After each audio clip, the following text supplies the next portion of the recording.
Hello and welcome to National Team Mexico. I'm going to analyze the US's game against Trinidad and Tobago, where the US completely destroyed this team with a full team of MLS players.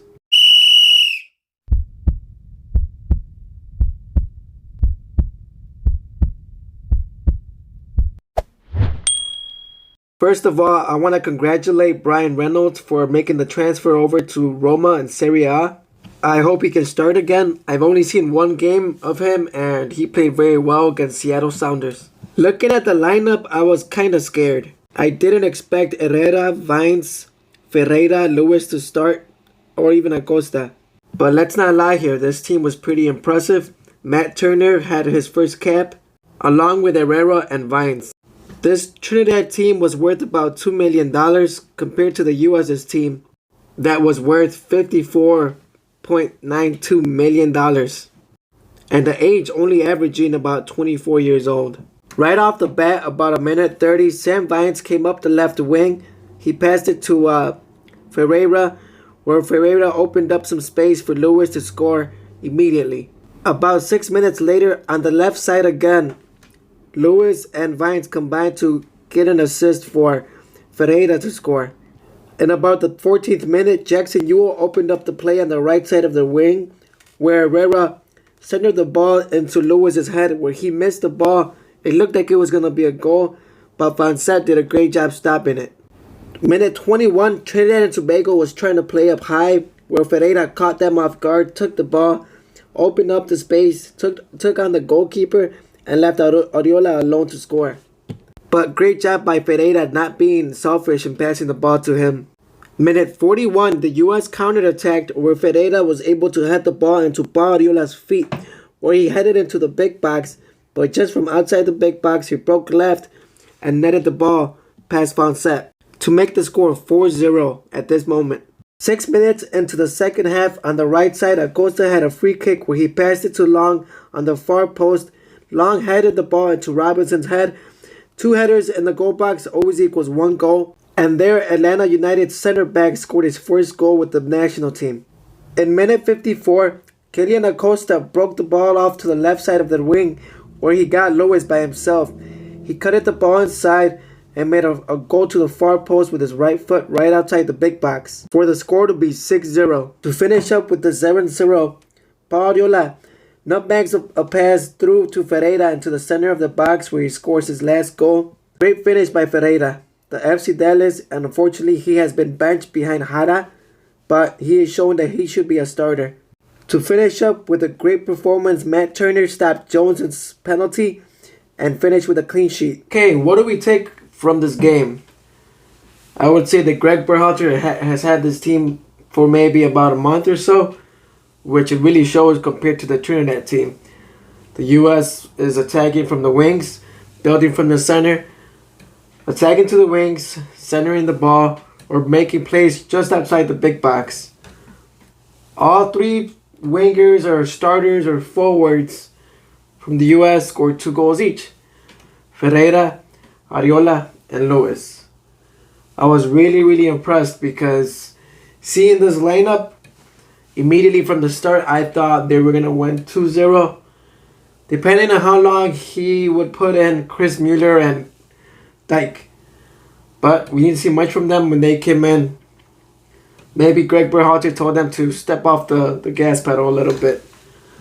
Sorry, I'm looking like this right now, but I just got off of work. I was really impressed with Lewis and Ferreira. Ferreira being a bench player for FC Dallas because Jara came in from Pachuca. See, that's the problem. You got players like Ferreira who can score goals, right? And can assist goals.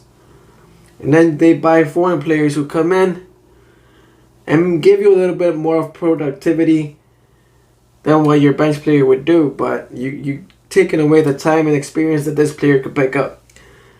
And yes, Trinidad and Tobago's defense, I wouldn't compare it to any MLS team's defense nowadays because MLS is growing. And as a Leo Mex fan, I'm not going to lie about it. Greg Berhalter's hand is being shown here, that he's making progress with this team. So he's going to have a tough time choosing his top 23 players. I would say that Barriola, Long, Ewell have made a case for themselves. I think he was watching the other guys who were under 23 years old for the Olympic qualifiers, like Sam Vines, Herrera, Lewis, Ferreira. Jackson Ewell could play at the big team. That's somebody that I would have as a starter for the U.S. team against big countries like France, Portugal, Mexico. Because you can't play against those countries with a 4-2-3-1, which is what I'm seeing from a lot of fans. That they want to have Pulisic, Reina, Morris, and Sargent up top. But I wouldn't include all those guys. I would have someone else in the middle. And it would be Adams, McKennie, and Ewell. Leggett showed that he could make play from the center of the field going forward, like he does with LA Galaxy, but it really showed in this game. You could see that the U.S. was a lot faster, had a better first touch than Trinidad and Tobago. Very well coached team. I was actually really impressed that they were able to score 7 goals. My prediction was going to be 3 to 4 goals, and the goal was to not get scored on, but Matt Turner actually stopped that penalty from going in minute 66. What do I take away from this game going forward? I would say that he's going to have a tough time choosing his 23 players.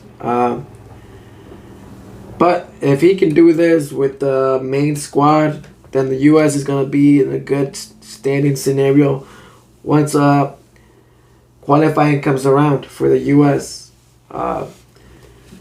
Matt Turner is showing that he's going to be the U.S.'s probably second goalkeeper, maybe behind Horvath, depending on how Berhalter's season. Something that I thought was kind of weird was Julian Araujo on the right side, who Berhalter really likes, was sick. They said he was sick. I don't know if it was because of coronavirus or other things, but keep an eye on him because I feel like he's going to end up coming to play for Mexico. I really like him. I've seen him outpace Rossi from LAFC. Very strong player. Herrera could play for El Salvador if I'm not mistaken. So keep an eye on him too. It seems like Greg Berhalter is also playing dual nationals a lot just to try to win them over. But yeah, debuted in this game. He looked pretty good. If I'm not mistaken, he plays in Orlando City.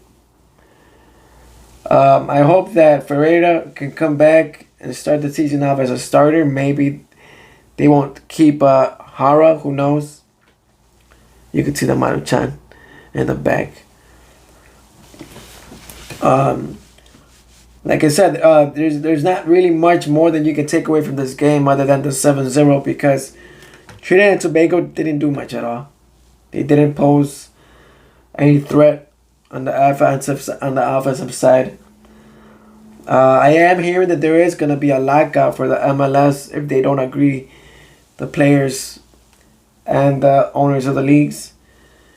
I doubt that it's not going to work out. Players want to play.